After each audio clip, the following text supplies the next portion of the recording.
से राज्य में 100 साल की खूबसूरत रानी के अद्भुत रहस्य की कहानी एक छोटे से राज्य में शुरू होती है, जहां लोग उसकी सुंदरता और यौवन के रहस्य को लेकर हैरान रहते थे। कहा जाता था कि रानी का एक जादुई पिंजरा था, जिसमें एक सुनहरी चिड़िया कैद थी। यह चिड़िया ही रानी के 100 साल तक जवान और सुंदर रहने का रहस्य थी।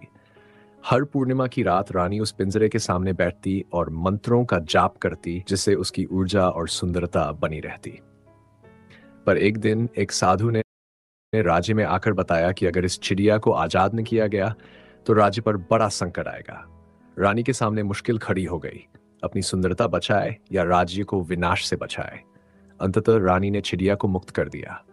जादुई पिंजरा टूट गया और रानी धीरे धीरे सामान्य हो गई, परंतु उसका त्याग और राज्य के प्रति प्रेम उसे सदा के लिए अमर कर गया।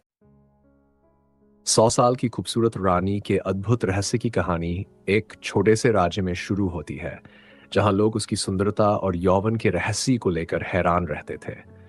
कहा जाता था कि रानी का एक जादुई पिंजरा था, जिसमें एक सुनहरी चिड़िया कैद थी। यह चिड़िया ही रानी के 100 साल तक जवान और सुंदर रहने का रहस्य थी। हर पूर्णिमा की रात रानी उस पिंजरे के सामने बैठती और मंत्रों का जाप करती, जिससे उसकी ऊर्जा और सुंदरता बनी रहती।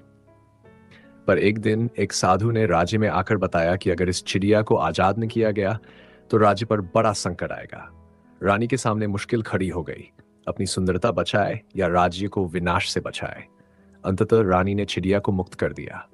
जादुई पिंजरा टूट गया और रानी धीरे धीरे सामान्य हो गई, परंतु उसका त्याग और राज्य के प्रति प्रेम उसे सदा के लिए अमर कर गया।